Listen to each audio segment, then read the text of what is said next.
numbers game. If you needed to know what the number was, you didn't go to television to find that out. You couldn't find that out by going to a radio station. You found that out by word of mouth. People spread it. Yes. We need to put together, again, this system that allows us to speak to one another candidly and covertly to be able to deliver certain messages that need to be delivered, which is, again, why I'm emphasizing the need for people to take a look at that Emmett Till security alert. And very quickly, Kim, 1921 Tulsa. When Daryl and I were in Tulsa, Oklahoma, yes, to commemorate the 100th anniversary of the Tulsa massacre, where they, killed all these black folks and burned down what was called Black Wall Street in Greenwood. Mm-hmm. When we were there, the most shocking thing we heard over and over and over again from Tulsa residents, blacks, was that when they were in school, they were not taught one bit about the Tulsa massacre. Right, Daryl? Not one Absolutely. bit. And as a consequence, when they saw the burned out devastation in their community, and when they saw everything, they thought it was their fault that their people had not accomplished anything. They felt frustrated, defeated. And I want to give a shout-out to Demario Solomon Simmons, Attorney Simmons.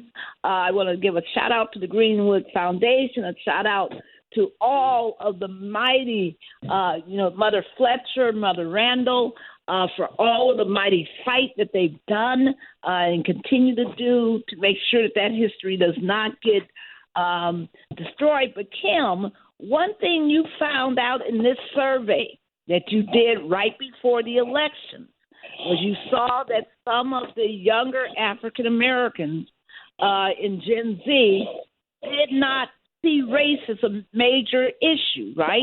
Some of them. Yeah. And there was a correlation between that and their lack of knowing Black history, wasn't there? Absolutely, absolutely. This is one of these moments, Barbara, where the folks way on the other side of the aisle and us, we agree descriptively about the importance of Black history.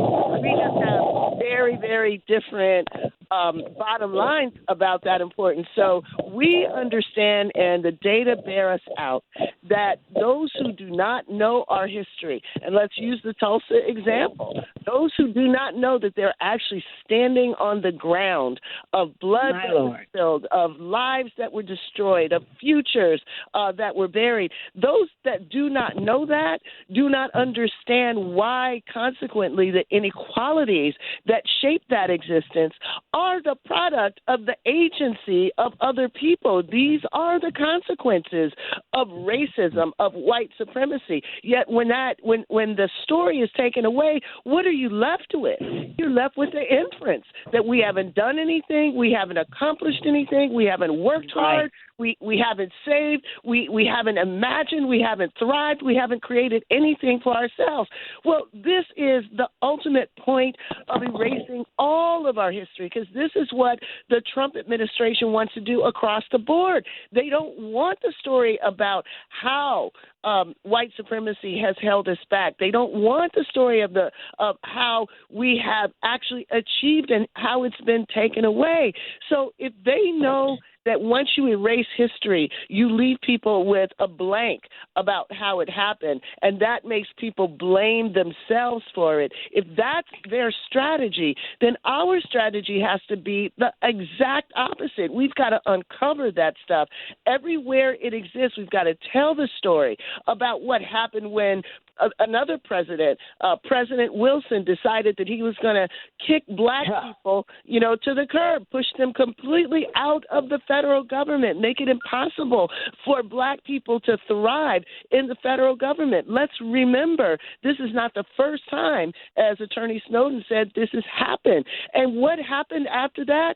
Well, it was like 9 years later that there was the Tulsa riot. It took over 4 decades for Black people to come back into the federal government in appreciable numbers. So we're just not talking about something that's happening between now and the midterms or something that's going to happen between now and the next presidential election. We're talking about things that will stretch into the next century. That's how significant this fight to uncover our history and to protect it actually is, because if we don't know this story, then the same ending is going to be written.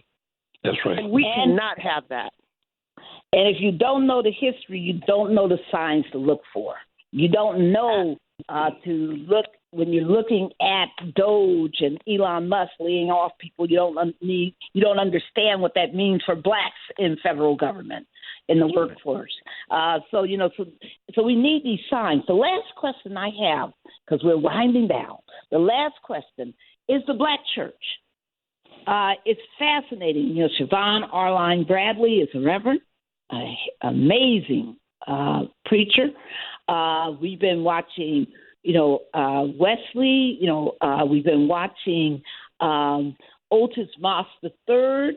We've been watching Jamal Bryant. We've been hearing something different from the church in this year during these first 100 days. What do you make out of what the church is doing? What do you hope it will do more of? Carl? Thank you, Barbara. Let me just simply say that the Black church, as you know, is not a monolithic group.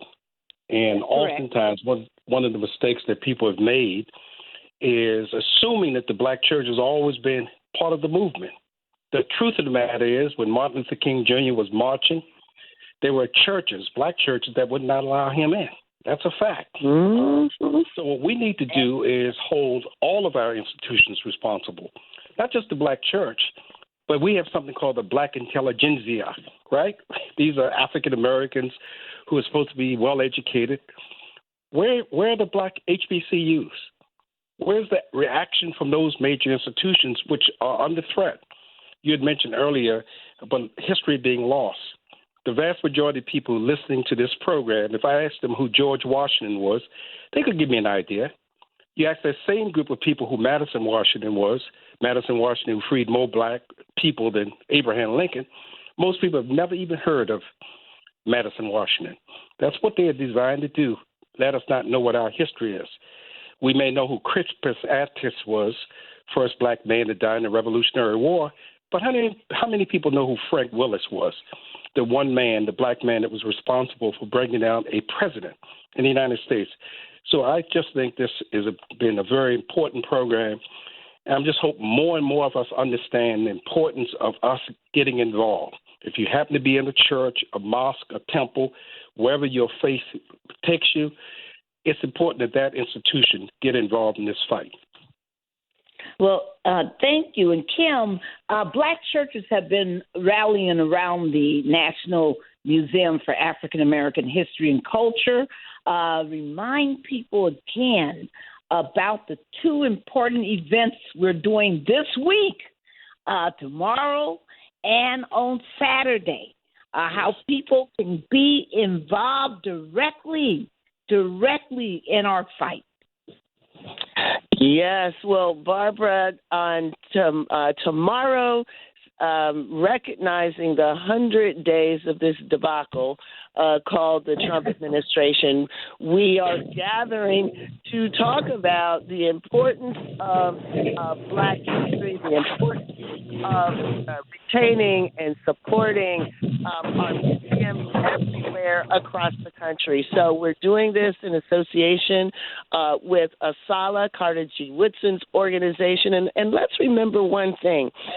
There has never been a time when Black history has been 100% supported and integrated into the arts, into the sciences, into our culture. Carter G. Woodson was investigated because people said that his history was un-American. What's un-American about including African Americans in the story of us?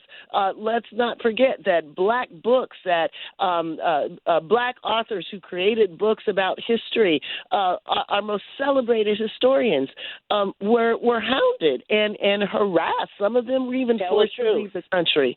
So let us remember that this thing is precious that we've been able to create. Our story is sacred, and that is why it is so fitting and appropriate that we're seeing more churches than ever before actually take the lead in this conversation. And let's also remember that the attack on our history and the attack on critical race theory, it actually started in some of the Southern Baptist white seminaries who said that these ideas were anti-Christian. So, they start with anti-American, and then when they throw anti-Christian on it, that they're really trying to go for the jugular. We have to understand that there are two legacies of Christianity in this country.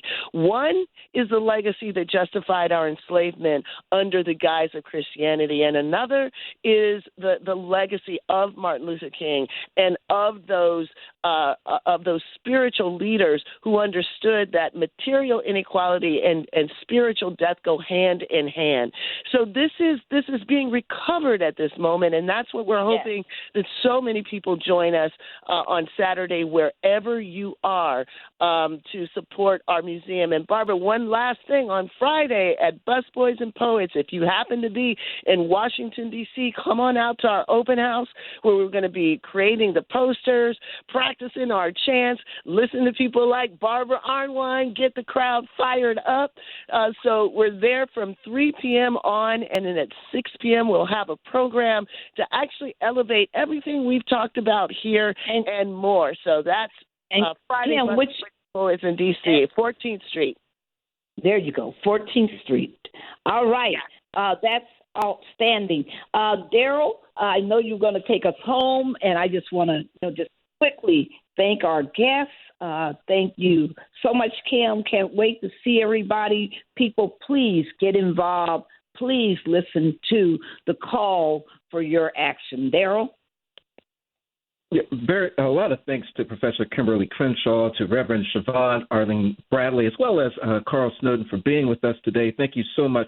Folks, there comes a time when you got to get off the sidewalks and get into the streets and make things happen, stop things from happening if that's what's necessary. That's what this Saturday is all about. It's about getting off the sidewalk, getting in the street, and being involved. We've got to know that there comes a time we have to stand up to stop banned books and to be certain that your history is being told. There are people in Mississippi that don't know the history of Emmett Till because they wouldn't teach it in the school. We've got to be certain that we preserve our history as we've been hearing here today. Folks, until next Tuesday, noon, Eastern Standard Time, get off the sidewalks, get into the streets, and see you on Saturday.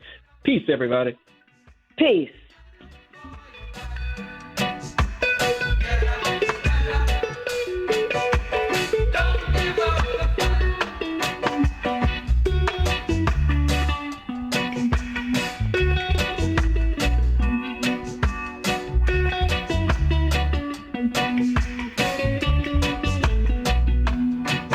The preceding program was paid for by Barbara Arnwine.